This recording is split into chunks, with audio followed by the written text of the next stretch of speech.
Bonjour à tous, je suis Christian Cac, docteur en économie. Cac en 3 lettres, comme c'est assez clair. Et avec moi, l'économie va le devenir, assez clair. Nos voitures à essence roulent grâce aux moteurs à explosion. Mais signe des temps, les constructeurs qui veulent bien faire se lancent dans la voiture électrique dont le nombre n'explose pas encore. Jean-Claude là-dessus, ingénieur chez un petit constructeur de voitures, travaille d'arrache-pied sur un projet révolutionnaire de véhicules électriques une place pour le grand public. Mais les commandes tardent à arriver et son projet est en difficulté. Valérian Moutarde, ancien patron de l'écurie de Formule 1 Ferrarel, va essayer de l'aider. Voiture électrique, pour aujourd'hui ou pour demain? Alors Jean-Claude là-dessus, c'est ça le moteur électrique de ta voiture de demain? Ouais, il est presque terminé. Bon, comme il chauffe beaucoup, il faut lui faire un capot d'au moins 2 mètres pour pas qu'il crame. En tout cas, je suis sûr qu'il y a une grosse demande pour les voitures vertes, non? Nous, on a surtout des voitures bleues, blanches et rouges, les voitures françaises, quoi. Et calme ta joie Jean-Claude là-dessus. Tu sais combien de bagnoles électriques sont en circulation en France? Ben, au moins beaucoup. Il y en a 10 000 exactement, des voitures. C'est peu, et c'est surtout les entreprises publiques comme la Poste qui roulent à l'électrique pour montrer l'exemple. Mais quand même, la voiture électrique, ça commence à être au point, non? Il y a encore des contraintes. C'est 2 fois plus cher qu'une voiture classique. En plus, avec ta batterie, tu vas pas aller bien loin. 100 km en moyenne. Les gars, voilà le moteur électrique, révolutionnaire. Et sa batterie, aucune autonomie. Sur secteur uniquement. Ah bon? Oui, mais la voiture électrique, c'est plutôt pour les petits trajets. Ouais, et le jour où on fera 1000 bornes avec, je me coupe un genou. Oh.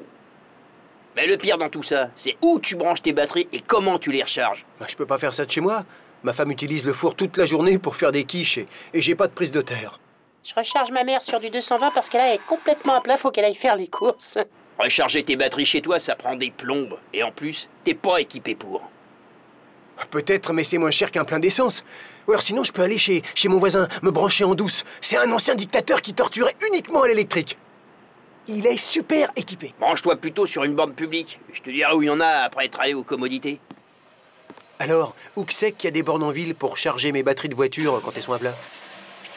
À Paris, il n'y en a que 40. Et vu qu'il faut 6 heures pour charger à plein tes batteries, vaut mieux prendre une RTT. Et à 25 000 € l'installation de la borne, normal qu'il n'y en ait pas BZF.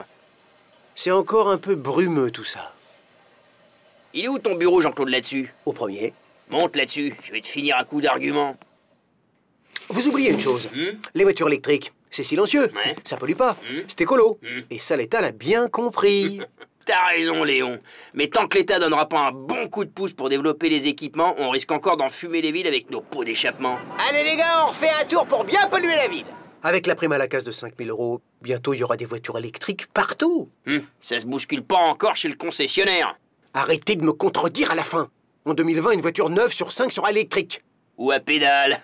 Mais d'ici là, t'auras déjà des poils blancs sur la toison. J'aurai peut-être des poils blancs, mais je serai le maître du monde. Passerons-nous sans à-coup à la voiture électrique? Anatoly Karpet, joueur d'échecs électriques, a son mot à dire. Tout ça, c'est bien beau. Rouler électrique, c'est bon pour l'avenir de la planète, mais en attendant, on va encore rouler un petit moment à l'essence. D'abord parce que les bagnoles sont nettement moins chères, et parce que les lobbies pétroliers, pour contrer les voitures électriques, mettent encore la pression. Bien la pression. Et pas que dans les pneus. Finalement, les voitures à pédales, c'est peut-être la solution la plus propre. Voilà, il est l'heure de retourner jouer aux billes avec vos pilules. Notre émission est terminée. À demain pour une nouvelle thérapie économique du Dr Cac en 3 lettres, comme c'est assez clair. Bonne soirée.